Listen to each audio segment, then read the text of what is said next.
வலங்கைமான்ல இருக்கிற சீத்தலை தேவி மாரியம்மனை பத்தி கொஞ்சம் சொல்லுங்க.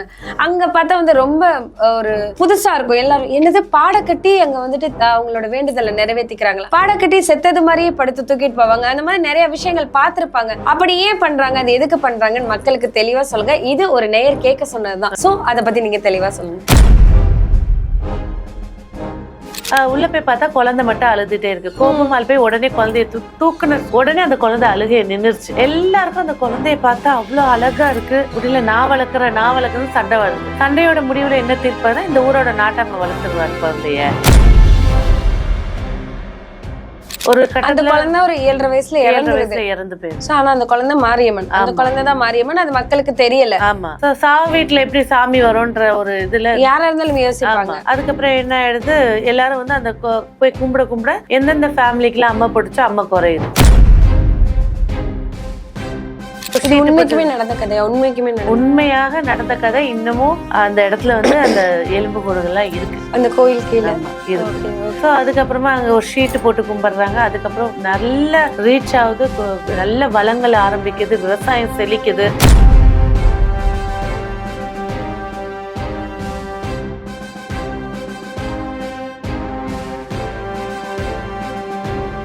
யூ தமிழ் பக்தி நேயர்களுக்கு வணக்கம். இன்னைக்கு நேயர்கள் விருப்பப்படி ஒரு அம்மனை பத்தி தான் நம்ம பார்க்க போறோம். வலங்கைமான்ல இருக்கிற சீத்தலை தேவி மாரியம்மனை பத்தி தான் பார்க்க போறோம். அந்த மாரியம்மனுக்கு என்ன ஸ்பெஷல் அப்படின்னு நிறைய பேருக்கு தெரியும். பாடை கட்டி அங்க வேண்டுதலை நிறைவேற்றுவாங்க. பாடை கட்டி பாடையில பொண மாதிரியே பருத்து பக்தர்களை தூக்கிட்டு போவாங்க. அப்படிப்பட்ட திருவிழாக்கள்ல அங்க நடக்கும். அது எப்பப்ப நடக்கும், அது எதுக்காக பண்றாங்க அப்படிங்கிற விஷயத்த ரேவதி ராஜேஷ் கண்ணா அவங்க கிட்ட கேட்டு தெரிஞ்சுக்கலாம். வாங்க. வணக்கம் மேம். வணக்கம். வலங்கைமான்ல இருக்கிற சீத்தலை தேவி மாரியம்மனை பத்தி கொஞ்சம் சொல்லுங்க.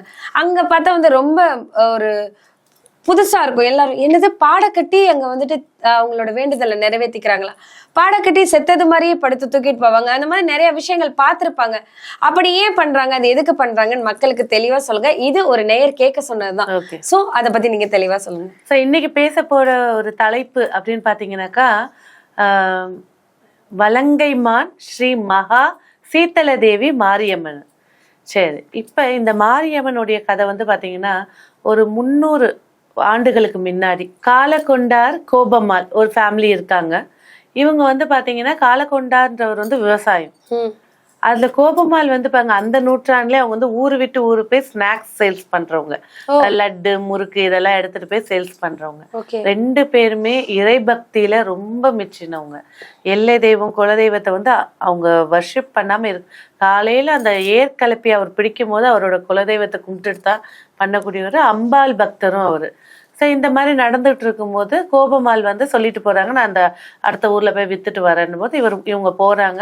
அங்க போகும்போது நல்ல வியாபாரம் ஆயிடுது. எப்போதும் இல்லாத வியாபாரம், அதிக காசு, எல்லாம் அம்பாள் கிருபைதான் சொல்லி மனசார கும்பிட்டுட்டு அங்க ஒரு குளத்துல போய் குளிக்கிறாங்க. எல்லாம் முடிச்சிட்டு கிளம்பும் போது ஒரு குளியல் போட்டு போலான்னு குளிக்கிறாங்க. அந்த நேரத்துல ஒரு பிராமணருடைய மனைவி ஜோடியா ஒரு குழந்தைய தூக்கிட்டு காவக்காத்த ஐயனார் கோயில், அந்த கோயிலுக்குள்ள போறாங்க. போனதுக்கு அப்புறம் அந்த குழந்தை அழுகிற சத்தம் தான் கேக்குதே தவிர இவங்கெல்லாம் குளிச்சுட்டு கிளம்பி போகிறாங்க. உள்ள போய் பார்த்தா குழந்தை மட்டும் அழுதுட்டே இருக்கு. கோபமால் போய் உடனே குழந்தைய தூக்குன உடனே அந்த குழந்தை அழுகைய நின்றுச்சு. எல்லாருக்கும் அந்த குழந்தைய பார்த்தா அவ்வளவு அழகா இருக்கு. முடியல, நான் வளர்க்குறேன்னு சண்டை வருது. சண்டையோட முடிவுல என்ன தீர்ப்பாதான் இந்த ஊரோட நாட்டாம வளர்த்துருவாரு குழந்தைய அப்படின்னு சொல்லி கொடுத்துட்றாங்க. ஒரே வருத்தம். கோபமால் வீட்டுக்கு வந்துட்டு ஒரே அழுது, சாப்பிடாம, என்ன நல்லா தானே வியாபாரம் இருக்கே, இந்த மாதிரி இல்லை, இந்த மாதிரி நடந்துச்சு, சரி விட, நம்மளுக்குன்னு ஒரு குழந்தை இருக்குன்னா கண்டிப்பா கொடுக்கத்தான் செய்வாங்க அப்படி சொல்லிட்டு சாப்பிட்டு படுக்கிறாங்க. ஒரு 2-3 நாளுக்கு அப்புறம் ஊர்ல ஃபுல்லா அம்மா போட்டுருது. அம்மா வந்து கால்நடைகள் எல்லாம் செத்து போயிடுது. இது இப்படி இருக்கும்போது என்ன இந்த இதுக்கு அப்படின்னு பார்க்கும்போது ஒருத்தவங்க மேல அம்பாள் வரா. ஆடிட்டு உக்கர கோஷமா, நான் அந்த குழந்தைய கோபமா கிட்ட தானே கொடுக்க சொன்னேன், யாரை கேட்டு இவங்க கிட்ட கொடுத்தீங்க அப்படின்னு ஒரு கத்தவே கோபமா கிட்ட குழந்தைய கொடுத்துட்றாங்க. அந்த குழந்தை ரொம்ப அழகா வளருது. ஒரு தரப்புல வந்து 3 வயசுலயே அந்த கோபமா கிட்ட போன குழந்தை 3 நாள்லயே இறந்துட்டதாகவும் ஒரு தகவல் இருக்கு. 7.5 வயசுல வரைக்கும் அந்த குழந்தை வந்து நிறைய சேவைகள், நிறைய விஷயங்களை காட்டிட்டு இறந்துட்டதாகவும் ஒரு கருத்து இருக்கு. ஆனா பாத்தீங்கன்னா அந்த குழந்தைய வந்து கோபம்மாள் கிட்ட கொடுத்த உடனே ஊரே அந்த அம்மா தனிஞ்சிருது. அப்படியே செழிப்பாயிடுது, நல்லா இருக்கு. குழந்தையும் நல்லா வளருது. கோபமாலும் குழந்தைய நல்ல சிறப்பா வளர்த்துட்டு வராங்க. 7.5 வயசு வரும்போது அந்த குழந்தைக்கு அம்மை போடுது. அம்மை போட்ட 3வது நாள் அந்த குழந்தை இறந்து போயிடுது. தாங்க முடியாத துயரத்துல இருக்காங்க. அதுக்கப்புறம் என்ன செய்யறாங்கன்னா, அந்த குழந்தைய வந்து தன்னுடைய கொல்லப்புறத்திலே, வீட்டு கொல்லப்புறத்திலே புதைச்சிடுறாங்க. புதைச்சதுக்கு அப்புறமா இவங்களுடைய அன்றாட வேலைகளை கொஞ்சம் கொஞ்சமா ஆரம்பிக்கும் போது என்ன பண்றாங்க, அந்த அந்த இடத்துக்கு சாங்கியம் இல்லை, 16ஆம் நாள் அதெல்லாம் செய்யும் போது 16ஆம் நாள் படையல் போட்டு அந்த இறப்புக்கு இது பண்ணிட்டு இருக்கும்போது ஒரு பெண் மேல சாமி வந்துருச்சு. எல்லாருக்கும் எப்படி ஒரு இறப்பு வீட்டுல சாமி வரும் போது, இல்ல நான் இந்த ஊரை காக்க வந்த மாரியம்மனு, எனக்கு உடம்பு தான் இல்ல உயிர் இருக்கு, என் உயிருக்கு எடுத்து வச்சு கும்பிடுங்க, இந்த ஊரையே நான் காப்பாத்துவேன் அப்படின்னு சொன்னாங்க. சொன்னதுக்கு அப்புறம் எல்லாரும் வந்து சாவு வீட்டுல எப்படி சாமி வரும் அப்படின்னு சொல்லும்போது அம்பாளுக்கோ வந்து திரும்ப ஊர் ஃபுல்லா அம்மை போட்டு நிறைய பேர் இறந்து போறாங்க. ஒரு கட்டத்துக்கு மேல என்ன செய்யறாங்க, எல்லாரும் சேர்ந்து கோயில்ல போய் குளத்துல குளிக்கிச்சு சாமி கும்பிட்டுட்டு அந்த கொல்லப்புறத்துல போயிட்டு அந்த குழந்தையும் கும்பிட ஆரம்பிச்சாங்க. ஓகே.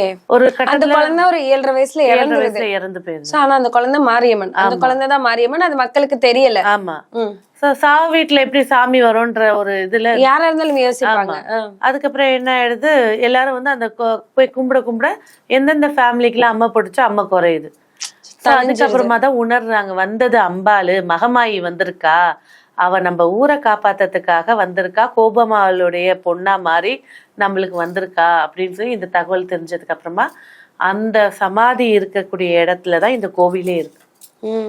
இந்த கோவில்ல வந்து ஃபர்ஸ்ட் வந்து உண்மைக்குமே நடந்த கதை, உண்மையாக நடந்த கதை. இன்னமும் அந்த இடத்துல வந்து அந்த எலும்பு கூடுகள்லாம் இருக்கு அந்த கோயில் கீழே. ஆமா இருக்கு. சோ அதுக்கப்புறமா அங்க ஒரு ஷீட்டு போட்டு கும்பிடுறாங்க. அதுக்கப்புறம் நல்ல ரீச் ஆகுது, நல்ல வளங்கள் ஆரம்பிக்குது, விவசாயம் செழிக்குது. அது அங்க வந்து ஸ்ரீ மகா சீத்தல தேவி மாரியம்மன் ஆலயம் வைக்கிறாங்க. சோ இந்த ஆலயத்தை வச்சு கும்பிட்டுட்டு இருக்காங்க. இது வந்து அதாவது சாதா கொட்டகையில ஸ்டார்ட் ஆனது. 200 வருடம் 250 வருடம் பழமையானது. 300 வருடங்களுக்கு முன்னாடி இது நடந்தது. நடக்கிற விஷயங்கள் நடந்துகிட்டே இருக்கும்போது இந்த கோவில்னு கட்டப்பட்டது வந்து 200 வருஷம் ஆகுது. வச்சு கும்பிட்டுட்டு இருக்காங்க. இன்ன வரைக்கும் திருவிழாக்கள் நடக்குது. பங்குனி மாசம் அம்பாளுக்கு திருவிழா. சோ இந்த திருவிழால வந்து பாத்தீங்கன்னாக்கா ஃபர்ஸ்ட் விஷயம் வந்து என்னன்னா, ஒருத்தர் நோய்வாய்ப்பட்டிருக்காங்க, தீர்க்க முடியாத நோயா இருக்கு அப்படின்ற போது ஃபர்ஸ்ட் இந்த அம்பாலை தான் கும்பிடுவாங்க. இந்த அம்பாலை கும்பிட்டு அந்த நோய் குணமாயிட்டான, அதாவது ஒரு இறப்ப தவிர்த்துட்டு உயிர் பிச்சை கொடுத்துருக்கா ஆத்தா. அப்ப அங்க போய் என்ன பண்ணுவாங்கனாக்கா, அங்க வந்து பக்கத்துலயே ஒரு ஆறு போகுது, அந்த ஆறுல குளிச்சுட்டு அந்த பாடையில படுப்பாங்க. பாடையில படுக்கும்போது அந்த கை கட்டுறது, காலு கட்டிட்டு முகத்தை கட்டிட்டு வாக்கரிசி போட்டு யார் இவங்களுக்கு தீப்பந்தம் பிடிக்கணுமோ அவங்க தீப்பந்தம் பிடிச்சி குடும்பத்தை. ஆனா அவங்க அந்த பாடையில படுத்த நிமிஷத்துல இருந்து வந்து கோவில 3 சுத்தி இறங்கி அம்பாளோட அபிஷேக தண்ணியை தெளிக்கும் போதுதான் உணர்வே வரும். அது படுத்ததே அவங்களுக்கு அவங்க எத்தனை பேர் நீங்க வந்தது கேட்டாலும் தெரியல, என்ன நடந்துச்சு தெரியல, அதுதான் இப்ப பதிலே. இந்த காலத்துல இத நம்பலாமா அப்படின்னா நம்பிக்கையான விஷயம்தான். ஒவ்வொரு பங்குனி திருவிழால போய் நில்லுங்க, 100கணக்கான பாடைகள் இருக்கும். ஆமா, அவ்வளவு பேரோட நோயை குணப்படுத்தி. அதிகமா வந்து சில பேருக்கு என்ன தெரியும்னா வந்து சீத்தலை தேவி மாரியம்மன் சொல்றதோட பாடை கட்டி மாரியம்மன் கோயில் அப்படின்னு சொன்னாலே எல்லாருக்குமே தெரியும். கும்பகோணம் சைடு இருக்கு அப்படிங்கிறது தெரியும். நிறைய பேர் வேண்டுதல் வேண்டிப்பாங்க, உடம்பு முடியாம சாக கிடக்குறோம், அவங்க இந்த கோயிலுக்கு போய் வேண்டிக்கிட்டு அவங்களுக்கு சாவு யமன் அவங்க கிட்ட நெருங்க மாட்டான் அப்படிங்கிற ஒரு பேச்சும் இருக்கு அப்படிங்கறதும் கேள்விப்பட்டேன். கோபமால் வச்ச பேர் தான் சீத்தலை. அத சீத்தல தேவின்ட்டு மகாமாரி அம்மனா நம்ம கும்பிட்டுட்டு இருக்கோம். இன்னமும் என்னன்னா அந்த பங்குனி மாசத்துல வரக்கூடியதுல இந்த இறப்பை தவிர்த்து வந்தவங்க 9 நாள் அந்த கோவில்ல தங்கி விரதம் இருக்கணும். 9 நாளும் அம்பாலோட அபிஷேகம், வேப்பலை, அபிஷேக நீர், அதான் பிரசாதம், அதை சாப்பிட்டுட்டு இருந்துட்டு பாடை கட்டி அதை முடிப்பாங்க. 2வது வந்து பாத்தீங்கன்னா கண்ணு தெரியாதவங்க முக்கியமா வந்து அந்த இடத்துல 7 நாள் தங்குறாங்க. 7 நாள் தங்கி அபிஷேக பால், வேப்பலை, இதுதான் மருந்து சாப்பிட்டுட்டு இருக்காங்க. அதுக்கப்புறமா வந்து அம்பாளுக்கு வந்து அழகா கண்ணு பார்வை வந்தான வெள்ளியில கண்மலர்கள் போடுறாங்க, நல்ல ஒரு ரிசல்ட் கிடைக்குது. அடுத்ததா வந்து பாத்தீங்கன்னா இந்த கோவிலுக்குள்ள வந்து இருளன் இருக்காரு, மதுர வீரன் இருக்காரு, இவங்களுக்கு காவல் தெய்வமா பேச்சாயி இருக்காங்க. ஸோ இந்தியாவிலேயே பாத்தீங்கன்னாக்கா மொத்த தமிழகத்திலேயே வந்து பாத்தீங்கன்னா பேச்சு வராத குழந்தைக்கு பேச்சு தர இடம் வந்து இந்த சீத்தலை தேவி மாரியம்மன் கோவில். Okay okay. இந்த கோவில்ல கூட்டிட்டு வந்து அந்த குழந்தைய உட்கார வச்சு அர்ச்சனை பண்ணி கோவில வலம் வந்து ஒரு இரவு தங்கி அங்க கொடுக்கக்கூடிய அபிஷேக பாலை குடிக்கும் போதே அந்த குழந்தைக்கு அந்த பேச்சு துறையில என்ன தடைகள் இருக்கோ அதை நிவர்த்தி பண்ணி, இல்லையா சயின்ஸாவே சொல்லுனா அந்த குடிக்கும் போது என்ன தடைன்றத வெளியில சதை வளர்ந்துருச்சா இல்ல அடப்பு இருக்கா அப்படின்றத வெளிக்காட்டி கொடுக்குறாங்க. அம்பாள் நிறைய பேர் கேள்வி கேட்பாங்க, அம்பாலே வந்து வாயை பார்த்து பண்ணுவாங்கன்னா அது நம்பிக்கை உடையவங்களுக்கு அம்பாலே வந்து செய்வா. நம்பிக்கை இல்லை, ஆனா என் குழந்தை பேசணும், உன்னதான் கதியா வந்து நான் நிக்கிறேன்றவங்களுக்கு என்ன பிரச்சனைன்றத வெளியில எடுத்து கொடுக்குறாங்க. கண்டிப்பா நம்பிக்கை தான் எல்லாமே. ஆமா. சோ வாத பிரச்சனை இருக்கிறவங்க, கை கால் விளங்காம இருக்கிறவங்க இன்னமும் வந்து பாத்தீங்கன்னா அந்த அம்பாள் கோயில்ல வந்து நைட்டு தங்கி எலுமிச்சை சாறு லெமன் ஜூஸ் கையில கொடுப்பாங்க. அம்பாள் கிட்ட வச்ச எலுமிச்சை அதுல மஞ்சள் குங்குமத்தை நல்லா குழப்பி அந்த இடத்துல 10 மாதிரி போட்டு 3வது நாள் எழுந்து போறதாக அதிசயங்கள்லாம் இருக்கு. சோ வந்து இப்ப நடைமுறைக்கு நம்ம கண்ணுக்கு முன்னாடி இருக்கக்கூடிய சக்தி ரூபமா சீத்தலை தேவி உட்கார்ந்து இருக்காங்க. சோ வாழ்க்கையில நோய் நொடி பிரச்சனை இருக்கக்கூடியவங்க இந்த மாதிரி, அதாவது நிறைய பேருக்கு வந்து சீத்தலை தேவி தெரியும், பாடகட்டி தெரியும், ஆனா இங்க போனா ஏன் இதுக்கெல்லாம் தீர்வு கிடைக்குது அப்படின்னா அம்பாலே குழந்தை ரூபமா எடுத்து குழந்தையா மாறி இந்த ஊருக்கு என்னை எடுத்து வச்சு கும்பிடுற இந்த ஊருக்கு நன்மை செய்வேன் அப்படின்னு ஒரு வாக்கு கொடுத்துட்டு தான் அந்த இடத்துல குறி சொல்லி தான் உட்கார்ந்தான். ஸோ அப்போ இந்த கோவிலுக்கு போகும்போது பிள்ளைகள் நல்லா படிக்கணும், ஆரோக்கியமா இருக்கணும், குடும்பம் ஒத்துமையா இருக்கணும், குடும்பத்துல யாருக்குமே நோய் நொடி வரக்கூடாது அப்படின்னா மெடிக்கல் துறையிலே இருக்கக்கூடிய மிரக்கலான டெம்பிள்னா இந்த டெம்பிள். சரி, மக்கள் எல்லாம் வந்து இவ்வளவு விஷயம் இருக்குன்னு அவங்க நினைச்சிருக்க மாட்டாங்க. ஸோ இதுல ஒரு அம்மன், ஒரு குழந்தையோட ஸ்டோரி வந்து அந்த குழந்தை வந்து 7.5 வயசு வரைக்கும் ஒரு குழந்தை இல்லாதவங்களுக்கு குழந்தையா இருந்து அதுக்கப்புறம் அந்த ஊரை காக்கிற மாரியம்மனா மாறி வாழ்ந்து இவ்வளவு தூரத்துக்கு அந்த பாடைக்கட்டி மாரியம்மனுக்கு இவ்வளவு விஷயங்கள் இருக்குன்னு மக்கள் தெரிஞ்சிருப்பாங்க. தொடர்ந்து பேசுவோம். நன்றி. நன்றி.